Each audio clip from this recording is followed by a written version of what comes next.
I've really been slacking. Like, it's been about 2 months since I've gotten out to plein air paint. And yeah, I don't like that idea that I just lose track of one of my most favorite hobbies.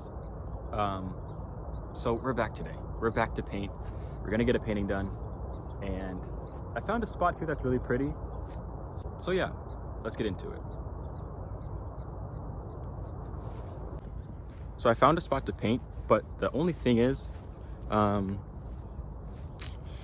I didn't bring a chair. So we're gonna have to work that out somehow. And I'll probably just be standing up, but I don't know. We'll see. We'll see.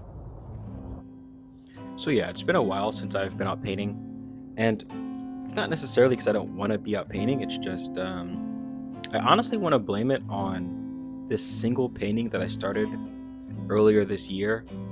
It's not even a huge painting, but it's a pretty ambitious painting for my skill level, I would say.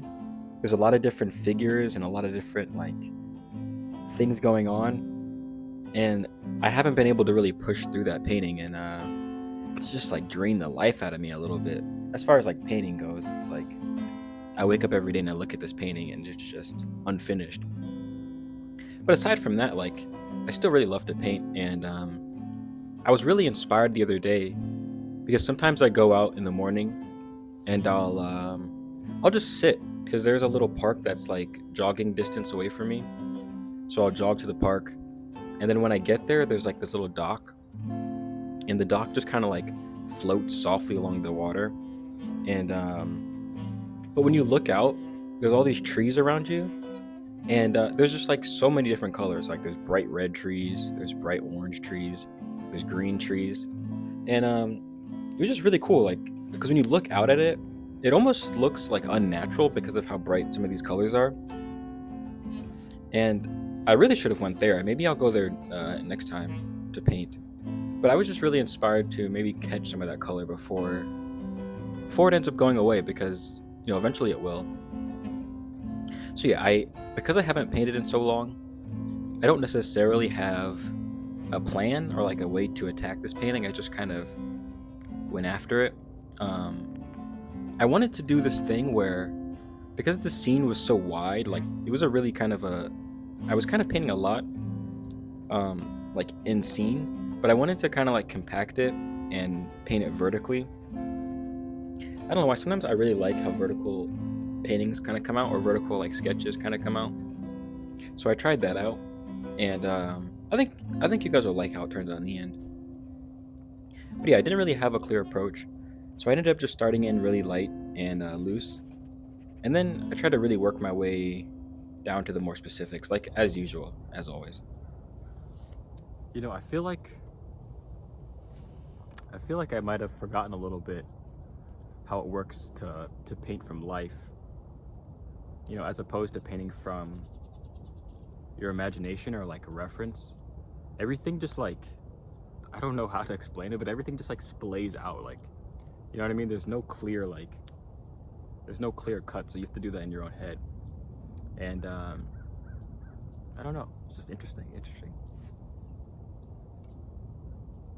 But it's starting to make sense again, for sure.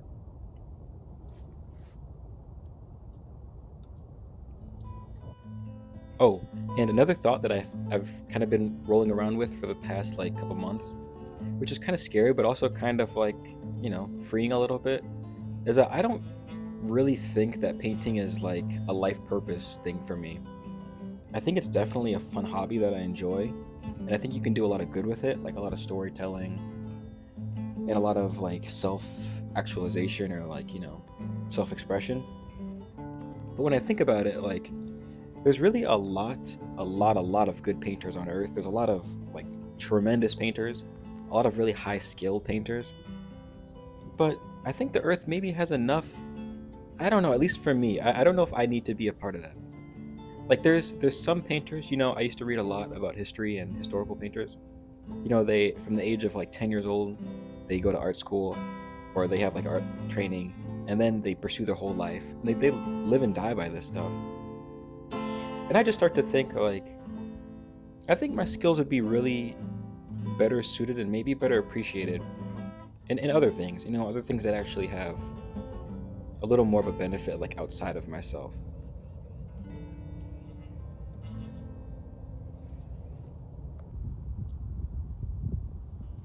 So I have a lot of bright color in this painting and just in this scene in general, but I want to keep in mind that the only reason that the bright color is special in like the scene is because there's not like, it's not everywhere. Like the grass is dull, the trees are kind of dull, the sky, at least at the beginning, is kind of dull. But there are these little pops of like the bright red there, the bright yellow.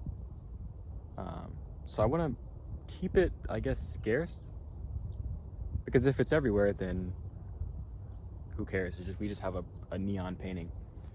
So I want to keep that in mind and just not get out of control like I usually do. Just put bright color everywhere. Just mix paint straight from the tube, basically. Yeah, I wanna keep that in mind. The only reason it's really special is because it's not everywhere. So yeah, we'll dapple it in here and there, but try to keep it under control.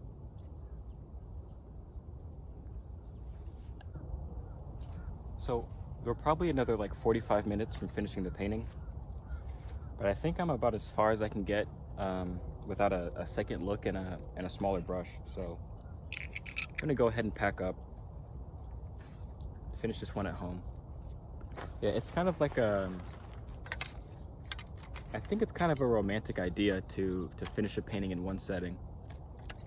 I mean, I've certainly done it, and it certainly can be done, but it's just, for me personally, I like to give my paintings some time. Especially when I know they can be so much better if I just put my pride aside. If I just put my pride aside for a second, I know it'll be a better painting if I finish it at home, so that's what we're gonna do.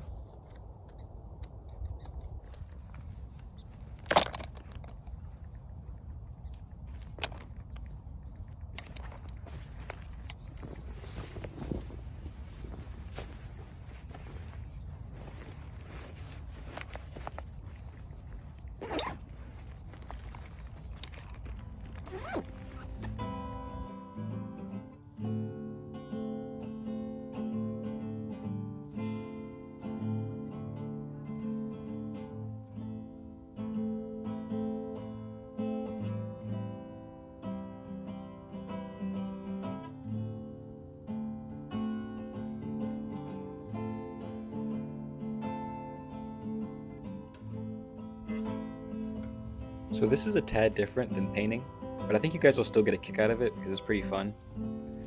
So I don't know how I stumbled upon this, but I was just in like some sort of YouTube spree, and I ended up finding out that you can just like dye clothes with like a lot of different things. You can use like walnuts, or you can use spinach.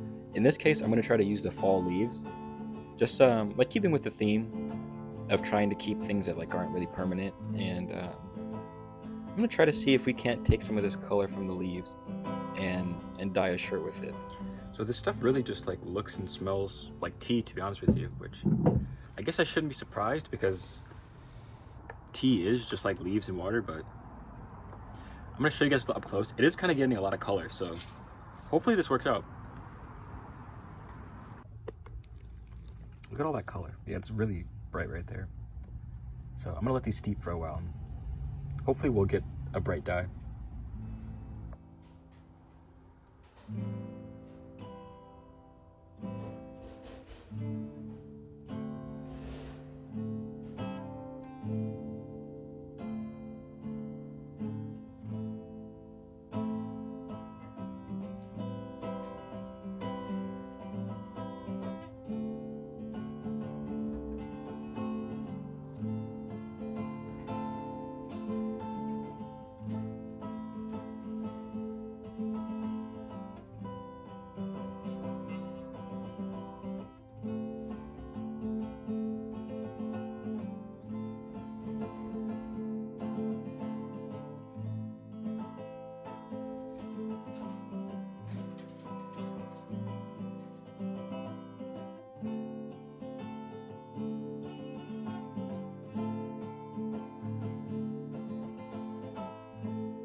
So, in finishing this painting, I will say that I think I might have done a little more work on the back end, like after the plein air session, which sometimes sometimes I like I don't know, it's like a subconscious fear that I'm gonna get called out on the fact that like I might have done less than 50% in plein air. But who cares? Who cares? Who cares? I yeah, I probably did like a good 60% of it after the fact. But I think that's largely because I messed up and I didn't really have the right kind of perspective in this painting when I first went out and I just looked at the scene. I think I kind of overshot like how much of the foliage was actually there. But we got it fixed. We got it fixed. So who cares? It's not even about the authenticity. It's about, getting a painting done and practicing. I think it turned out really nice. Definitely not my best stuff, but we're working back towards it. And also, if you're curious about the shirt, this is how it turned out. Pretty cool. But thank you guys for watching. I always appreciate it. Try to be back sooner this time. And yeah, bye guys.